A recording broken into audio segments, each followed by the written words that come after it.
제가 목사 안수 받은 지가 20년이 됐더라고요. 20년 동안에 제가 우리 어버이 주일날 우리 부모님을 모시고 예배드리는 이 축복이 두 번째더라고요. 그래서 오늘 너무나 뜻깊고 우리 현지가 결혼식 날짜를 아주 잘 잡았다, 이런 그 마음이 들면서 오늘 이 주일은 말씀 준비하면서 내내 울었습니다.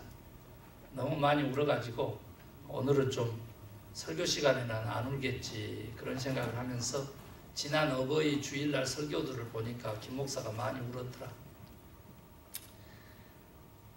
한 딸이 있었는데 홀어머니를 모시고 살았습니다.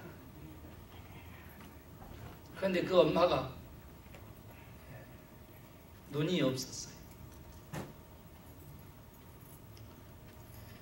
아들입니다. 아들인데 엄마가 눈이 없었어요. 그래서 어렸을 때부터 엄마가 학교에 오는 것을 그렇게 싫어했어요. 그런데 어느 날 엄마가 나타났는데 외꾸 눈에 병신이라고 아이들이 놀림을 하도 했으니까 이 아들이 집에 가서는 화가 나가지고 엄마한테 소리치는 것입니다. 다시는 공적인 아들 모이는 곳에 나타나지 마세요. 그러면서 그 아들이 고백하는 건데, 저는 이 영상을 보고 참 많이 울었는데, 그때부터 이 지긋지긋한 가난과 저 내세울 수 없는 저 홀어머니 그 부모 밑에 자식으로 살기 싫어서 아주 열심히 공부를 해가지고 성공을 했습니다. 결혼을 했는데요, 와이프한테 나는 부모가 없이 자랐다, 고아다, 이렇게 거짓말을 하고 결혼을 하고 또 아들까지 낳았습니다. 그리고 잘 살고 있는데 어떻게 알았는지 외꾸는 엄마가 한쪽 눈을 머리로 가리고 한 보따리를 싸집고서 아들 집을 방문한 것입니다. 아들은 한눈에 알아봤지만은 그 손자놈하고 와이프는 누구신데 남의 집 초인종을 누르시냐고 아들이 부랴부랴 싸운 보따리까지 다 돌려보내면서 어머니를 쫓아보냈습니다. 그리고는 그 엄마를 잊고 사는 것이 너무 행복하고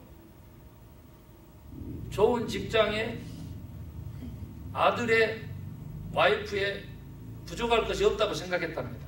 그런데 어느 날 전화가 왔는데 시골 동네 이장님, 어머님 돌아가셨으니까 장례식 치르러는 와야지, 그러더랍니다. 와이프한테도 자기 아들한테도 거짓말을 하고 시골로 가서 애꾸는 어머니 시신을 멀끄러미 쳐다보면서 장례식을 치르려고 하는데 아들에게 싸웠던 보따리가 그대로 머리맡에 있더라죠. 그것을 풀어서 봤더니 거기에는 어머니의 편지가 있었다. 다시는 너 인생에 나타나지 않고 싶었다. 그런데 아들아, 아냐? 네 어렸을 때 교통사고가 났고 네가 눈을 잃게 되어서 한눈 가지고 내 아들 세상에서 살릴 수 없다고 생각하고 내가 한눈 가지고 세상을 보기로 결단하고 너는 두 눈 가지고 이 세상에 살기를 바랬다. 아들이 그때서 깨달았습니다. 왜 꾸는 엄마가 됐는지. 그때 통곡해도 늦었습니다. 저는 이 이야기를 동영상으로 이렇게 보면서 7분이나 되기 때문에 오늘 여러분에게 보여주지는 못하지만은 83세 저희 아버님 눈에 맞는 안경을 어제 우리 형님 저 피러김 전도사님 둘째 아들이 가서 안경 맞춰줬습니다. 저는 깜짝 놀랐습니다. 아버님 그동안 쓰고 다니는 안경이 아버님이 금태를 좋아해서 금태 안경을 쓰신 줄 알았더니 저는 기억에도 없는데 27년 전에 저 유학 올 때 그때 맞춰준 안경이라고. 돋보기 안경. 그런데 어제 아버님 그 안경 맞출 때 보니까 거만이가 거만을 했는데 오른쪽 눈이 이미 안 보이셨다. 한쪽 눈으로 생활해 오셔서 그 남은 한쪽 눈도 많이 피로해지셨다고 보호 안경까지 넣어서 아버님 안경을 제가 우리 새끼들이 이제서 해드린 것입니다. 27년간 저는 유학 올 때부터 아버님 어머님 그렇게 고열을 빨아서 이렇게 서 있습니다. 아무리 아버님 그동안 쓰고 다니셨던 5번째 미국 오시는데 그 안경을 닦아드려도 닦아지지 않는 거예요. 그래서 바꿔드리기로 한 그 안경에 보니까 이미 한쪽 눈이 멀으셨다는 얘기를 듣고 애꾸는 엄마 이야기가 생각이 났습니다. 등급은 아버지를 둔 딸이 있었습니다. 꼽주죠. 그럭저럭 잘 지냈는데 내 시집 갈 때만큼은 결혼식장에만큼은 아버지 삼촌 손잡고 갈래요 하는 소리가 무섭게 오빠가 뺨을 휘어치고 엄마가 너무 섭섭하다 얘 하면서 뛰쳐나간 이야기를 들려줍니다. 등이 굽은 아버지는 그 결혼식에 참석하지 못했고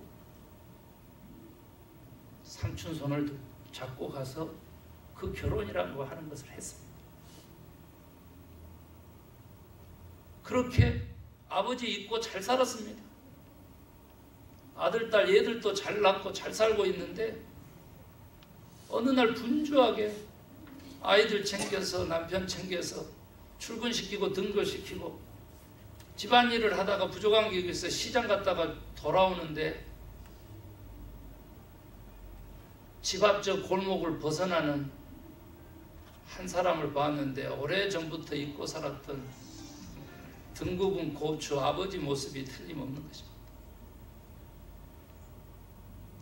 순간 쫓아가서 아버지하고 소리치고 싶었는데 그렇게 해본 적이 없으니까 오히려 아니겠거니 하고 외면했는데 아니나 다를까 그 딸네 집 앞에 아버지가 쌓아둔 가방이 하나가 있는 것입니다. 딸은 그 가방을 열어보고 깜짝 놀랐습니다. 니네 엄마가 네가 좋아한다고 만든 반찬이다. 너네 자식들하고 먹어라. 아버지는 못 봐도 좋은데 너네 엄마는 한번 돌아봤으면 좋겠다. 그래서 그때서 연락을 했더니 어머님이 병원에서 돌아가시기 바로 직전이다. 아무리 돌이키려고 해도 돌이킬 수 없는 그런 불효를 저질렀다라고 하는 자녀들의 이야기가 그 등급은 아버지 이야기를 들으면서 저는 허리 굽은 저희 어머님이 그렇게 생각이 나는 것입니다.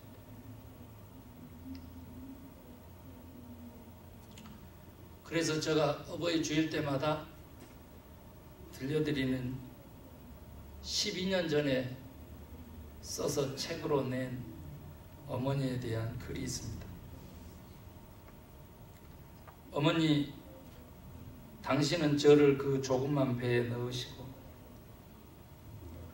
또 높고 깊은 마음에 넣고 영혼에 담아 10달을 기다려 핏덩이 같은 생명으로 저를 나게 하셨습니다. 당신은 저에게 젖 먹일 때를 제외하고는 안아주지도 못할 만큼 갯벌에서 산밭에서 힘들고 바쁜 삶을 사셨으면서도 저 납작한 뒤통수를 보고는 언제나 치근해 하셨습니다. 당신은 제가 초등학교 입학하던 날 너무 바빠서 입학식에도 함께하지 못하고 일 나가시는 아버지를 몇 번이나 뒤돌아보시고 제 손을 꼭 쥐시며 형과 누나 때는 입학식도 참여하지 못했다 하시며 저를 격려해 주셨습니다. 당신은 제가 중학교 들어가던 날 이제는 꽁보리밥에 신총각김치 도시락도 짜줄 수 없게 되었다시며 아픈 가슴으로 누나들에게 저를 챙기도록 부탁하셨습니다. 당신은 제가 고등학교 첫 등교하던 날 제 자취집에서 외삼촌 교복을 얻어와 빨래하고 꼬매어 주셨으며 질풍노도의 사춘기에 친구처럼 함께해 주셨습니다. 당신은 제가 신앙생활을 시작했을 때 아버지의 심한 반대 속에서도 아버지 몰래 헌금도 주말 버스비도 챙겨주시며 용기를 주셨습니다. 오늘 제가 주의 종이 되겠다는 소망을 품게 하셨습니다. 당신은 제가 신학대학에 들어가던 날 지금도 마르셨지만 마른 입술에 빨간 립스틱 바르시고 파마 머리로 한껏 멋을 내시고 지금처럼 이렇게 오셔서 저 미래를 축복해 주셨습니다. 당신은 제가 유학 준비할 때 필요한 돈 마련을 위해서 동분서주하시고 새벽녘까지 젖은 눈으로 그 돈을 마련하셔서 첫자를 태워보내시면서 넉넉하게 후원해주지 못한 것에 대해서 마음 아파하셨습니다. 당신은 제가 목사 되던 날 눈물로 전화하셔서는 축하한다고 겸손한 종이 되라고 섬기는 종이 되라고 당부하셨습니다. 당신은 교회 탄생 예배를 드리는 날 생선 잡아 머리에 이시고 파신 돈 교회를 위해 헌금하시면서 교회와 성도를 위한 목회를 기도하셨습니다. 이런 눈물 어린 기도, 큰 사랑 베푸신 당신을 저는 어머니라고 부릅니다. 자식 6남매를 위해서 그 꼿꼿했던 허리를 굽은 허리로 대신하신 당신을 저는 어머니라고 부릅니다.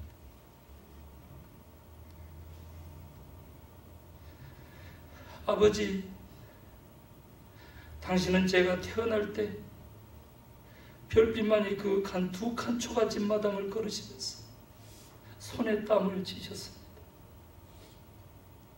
당신은 제가 초등학교 들어가는 날 교문 밖까지 오셔서는 어머니를 대신 들여보내시고 다시 바다에 나가 마지막 김양식 발을 손질하셨습니다. 당신은 제가 중학생으로 자취를 하며 공부할 때 주말 되어 집에 오면 언제나 당신이 먼저 집을 나서시며 말없이 저의 학업의 길을 독려하셨고, 당신은 제가 고등학교 때 방황하던 시절 등록금을 탕진하고 집에 돌아왔을 때 손에 들으셨던 토끼 대신 여행 잘 다녀왔나? 라는 말씀으로 저의 방황을 끝내게 하셨습니다. 당신은 제가 교회학교 선생으로 신앙생활할 때 술 취하시고 역정으로 반대하셨지만 어느 날 일을 하고 있는 나에게 교회 다녀와서 해라 말씀하셨습니다.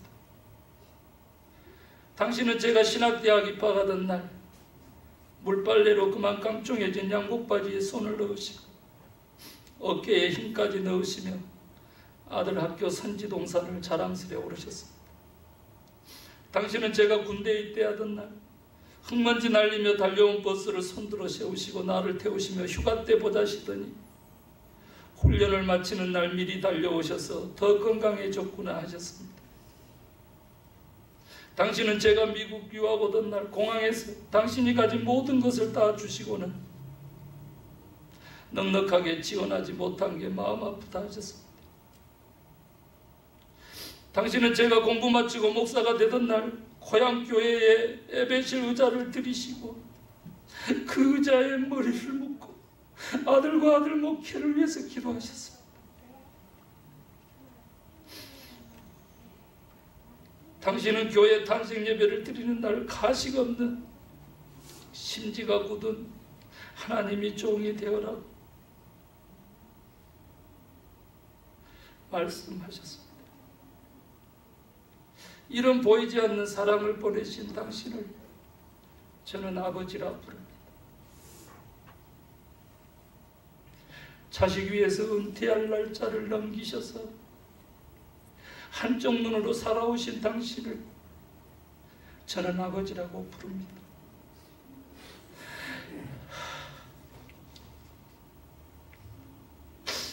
자식은 부모의 마음을 다 따라갈 수 없는 것 같습니다. 오늘 성경 본문에 보면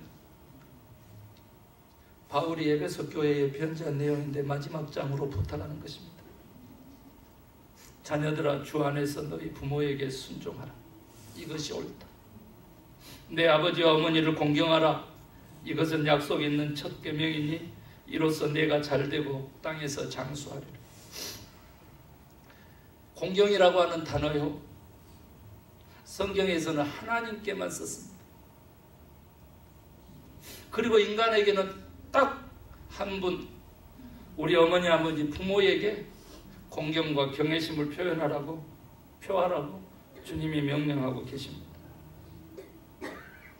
모세의 10계명에 하나님 사랑 1계명부터 4계명이라면 이웃 사랑의 그 첫 번째가 부모 사랑이고, 우리가 만약에 부모에 대한 그런 공경을 표한다면 여기 나온 대로 그 공경을 순종으로 여기고 부모님에게 순종한다면 땅도 차지하고 이 땅에서 장수하게 되고 형통함을 입게 되리라고 약속해 주셨습니다. 그런데 이 본문은 그렇게 자식의 부모에 대한 도리로만 끝내는 것이 아니고 4절에 보면 또 아비들아, 부모를 대신해서 말하는 거죠. 너희 자녀를 노엽게 하지 말고 오직 주의 교훈과 훈계로 양육하여라. 저는 그동안 부모에 대한 효, 자식의 도리가 하나님의 율법이고 명령이고 그렇게 도구화되고 그렇게 도식화돼서 치러지는 그러한 효가 아니라고 하는 사실 오늘 깨닫습니다. 자식은 부모에게 공경을 표하고 순종해야 되지만은 부모는 또한 자식에게 양육의 의무가 있고, 그것은 다른 말로 하면 자식에 대한 사랑이 있다는 뜻입니다. 오늘 본문의 이야기는 우리들에게 들려줍니다. 인생을 살다 보면은 단계가 있다는 사실을 알려주고 부모와 자식 간의 그 관계의 올바른 것도 가르쳐줍니다. 어렸을 때는 완전히 디펜던트죠. 전적으로 의지할 수 있습니다. 그게 지난주 어린이 주일날 전적 의지에 대한 말씀이었죠. 조금 더 자라게 되면 인디펜던트, 자유한 생활을 하게 되죠. 그런데 이게 우리들의 자녀들이 단독자로 서고 자유함을 누리는 그때에 올바른 부모와의 그 관계로서 주는 것이 바로 이너 디펜던트, 상호 의존하는 것입니다. 이것을 잊어버리면 오늘 우리가 부모님 돌아가실 때까지 자식이 부모에게 효하고 공경해야 된다는 이 말로 끝남으로써 오히려 더 자식에 이르기까지 효가, 가정의 행복이, 정말로 그 사랑이 온전히 전달되지 않는 것을 깨닫게 됩니다. 여러분, 오늘 우리는 깨달아야 합니다. 계명이기 때문에 부모에게 효도하고 그것으로 그치는 것이 아니라 조금 더 폭을 넓혀서 우리들의 생각을 바꿔야 합니다. 그게 뭐냐 그랬더니 바로 단계가 있고 때가 있고 정반대의 행동을 하지만은 똑같은 가치와 똑같은 결과를 낳는다는 사실을 인정해야 되는데, 그게 교회에서도 부모와 자식 간의 관계성 속에서도 집안에서도 그 일이 그렇다는 겁니다. 다른 말로 좀 바꿔볼까요? 우리 부모님들, 연로하신 부모님들의 자식에 대한 사랑은 무엇이며 자식의 부모에 대한 공경은 무엇이냐면, 우리가 부모님에게 철저하게 순종해야 될 때가 있는가 하면 부모가 오히려 자식에게 따라줘야 될 때가 있다는 거예요. 저희 부모님은 그랬던 것 같습니다. 내가 너를 밀어줄 때는 한계가 여기까지고 이제는 너가 우리를 원하는 대로 그렇게 인도하고 끌고 가면 우리가 따라주는 거, 이것이 부모의 도리다. 그렇게 가르치셨고 또한 그런 것 같아요. 그런데 여기 계신 어르신들, 우리 교회 어르신들 이렇게 보면 자녀들이 뭔가 이렇게 추천하고 권하고 하면은요, 무조건 안 된다고 하지 마세요. 오늘 이 말씀 듣고 그래 그러면 그렇게 해보거나 너희가 원하는 대로 그러면 그렇게 해보자. 그래 안경도 맞추러 가고 우리 어머니에게 제대로 걷지 못하는데 이제서 딸들이 어버이날이라고 신발 사주더라고. 신발. 새 신을 신고 다리를 들어서 두 신발을 딱딱 마주치고 앉아있는 어머님을 보면서 우리 아들들, 그 8살짜리 아들들보다도 더 즐거워하시네. 무작정 거부하면 자식들이요, 그거 싫어서 그런 줄 알아요. 자식들이 원하는 대로 내가 싫어도 따라주고, 아버지 이거 드세요, 어머니 이거 드세요, 맛있어요. 자식이 맛있다고 하니까 자기가 싫어해도 먹어주고, 그렇게 해나가는 것이 오늘 기독교에서 말하는 부모에 대한 공경이고 자식에 대한 사랑이고 그것이 효다라고 하는 이야기, 우리 조금만 좀 깨달으면 좋을 것 같아요. 부모님들, 자식에 대한 믿음이 필요해요. 자식에 대한 믿음이 필요해요. 자식들이 성숙해가고 그 자식들이 부모를 생각하고 있다는 사실을 믿어주고 인정해주고 받아들여줄 때 자식의 효는 살아나는 거예요. 그래서 여러분요, 네가 나에게 억지로 효도하고 내가 사랑 베푼 만큼 돌려받아야지 이거 안 해도 부모님의 사랑, 무조건적인 사랑 그 가지고 자녀를 믿어주면 자녀들이 그렇게 보응하고 그 무조건적인 사랑에 대해서 감사하는 마음, 또 사랑한다라고 하는 그 마음 전하는 시대가 된 거예요. 혹 그렇지 못한 사람들도 있어요. 그런데 그 원인을 저는요, 여기서 말씀 마치고 그 원인을 좀 새롭게 해석하려고 그래요. 여러분 아세요? 미국에서는요, 살인사건 중에서 존속살해, 부모가 자식을 죽이거나 자식이 부모를 죽이는 존속살해가 전체 살인사건의 1.1%밖에 안 돼요, 미국에. 그런데 한국은 얼마인 줄 아세요? 5.2%. 5배가 높아요, 미국보다. 이유가 뭔지 이렇게 했더니 미국의 기자는 그렇게 썼어요. 한국에서는 대가족으로 모여 살기 때문이다, 이렇게 원인을 분석을 했어요. 그런데 그거 아니에요. 미국이 존속살해 비율이 그렇게 낮은 것은 미국은 일찌감치 양육의 목적이 떠나보내기라고 하고 일찍 떠나보내요. 그런데 한국은 어디냐면 30년, 40년, 50년까지 자식을 붙잡아 두고 그걸 양육이라고 생각하는 부모가 존재해요. 너무 늦게 떠나보내는 거죠. 양육이 끝나지를 않는 거예요.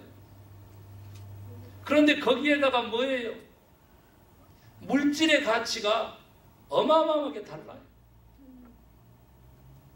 존속 사례의 89%가 물질 때문이라잖아요. 돈 때문에. 부모가 자식을, 자식이 부모를. 여러분요, 다시 한번 혼자 살면 존속 사례가 없어질 것이다? 그거 아니에요. 우리가 지금 고쳐 먹어야 될 것은 어느 일방적인 공경과 일방적인 사랑과 효, 그게 아니라는 거예요. 기독교에서 말하는 진짜 존재적으로 하나님과 동등하게 놓은 그 부모에 대한 자식의 효라고 하는 것은 언제나 절대적이라는 거예요. 그런데 그 부모는 자식에게 역으로 주의 뜻을 쫓아서 순종해주고 지원해주고 따라주는 그 시기에 따른 관계 형성이 중요하다는 말씀을 하고 계십니다. 그래야만 우리들의 효가 온전하게 되고, 그래야만 부모 자식 간의 관계가 온전하게 되고, 그래야만 우리의 영이 성숙하는 거예요. 여기서도요, 무한한 사랑 베푼 거 못 알아줘도 끝까지 그렇게 베풀고 간 부모님이 계시잖아요. 그런가 하면 부모님이 오해를 했어요. 이 동영상처럼. 그래도 가장 아름다운 어머니로 18살짜리 그 고등학교 소녀가 가장 아름다운 모습으로 그 초라한 어머니를 그리는 이러한 일도 이 세상에 존재하는 거예요. 우리 서로 믿음을 가지고 단계적으로 디펜던 됐다가 인디펜던 됐다가 인터 디펜던, 이너 디펜던, 상호 의존하는 그 온전한 관계로 나아갈 때 진정한 공경과 효가 이루어지고 자녀 사랑이 이루어진다고 하는 사실, 오늘 깨달으면 하나님이 감동하실 줄로 믿어요. 아멘. 여러분요, 저는 깜짝 놀랄 얘기 받았어요. 부모가 자식을 낳으면 내 생애 가장 귀한 선물, 내 생애 첫 선물 이랬어요. 그런데 저는 이번에 말씀 준비하면서 내 인생을 되돌아보고 우리 인생을 되돌아보면서 자식의 입장에서 한번 돼보니까 내 인생의 첫 선물, 내 인생의 가장 귀한 선물은 우리 부모님이시더라고요. 그 사실을 깨닫고 나니까 내가 어떤 부모인가, 내 자녀들에게 이러한 그 생각에 견딜 수가 없더라고요. 내 인생의 첫 선물 부모님으로 여기는 이 생각 하나가 나를 부모 되게 하고 우리 자녀를 자녀 되게 할 것이라고 하는 믿음을 갖게 했습니다, 여러분. 그래서 다시 한번 효가 일방적이지 아니한다는 사실, 단계적이고 관계적이라고 하는 사실을 깨닫는 것만 해도 하나님께서 네가 이제서 내 도를 깨달았다 하실 거라고. 율법으로만 받아보고 억지로 한 사람에게 예수님 오셔서 이 고르반이라고 하는 이 회칠한 무덤 같은 사기꾼들아, 이렇게 했어요. 무슨 말이에요? 부모님에게 해야 될 것을 하나님께 합니다, 이렇게 핑계대는 그리스도인들이 있었다는 거예요. 오늘 본문도 부모에게 순종하고 부모를 공경하라고 했는데 그 앞에가 주 안에서 그랬다 해가지고 예수 믿는 부모에게만 해당된다, 이런 사람이 있어. 자녀 양육도 거기서 주 뜻 안에서 훈계하라 그랬다고 그 예수 믿는 자녀들에 대한 얘기다, 이렇게 해석한 사람이 있어. 그거 아니라는 거예요. 사랑하는 성도 여러분, 우리 좀 폭을 조금만 좀 넓혀봐요. 그래서 여기서 주 안에라는 뜻은 예수님처럼, 그 말이에요. 예수님 어땠어요? 마지막 십자가에 달려 돌아가시면서 자기 어머니를 제자에게 부탁하고 제자에게 자기 어머니를 부탁하면서 이 땅에 존재하는 모든 인생의 어른들은 우리의 부모다. 이 땅에 존재하는 나보다 어린 사람들은 다 우리들의 아들, 딸들, 자녀들이다. 이런 마음 가지고 너네들 서로 사랑하면서 살아라, 이것을 가르쳐 준 거예요. 오늘 어버이 주일날 이 하나님 나라의 귀한 빔을 깨닫고 정말로 하나님께만 썼던 부모에 대한 공경, 이 명령에 순종하는 우리 모두가 되십시다. 아멘.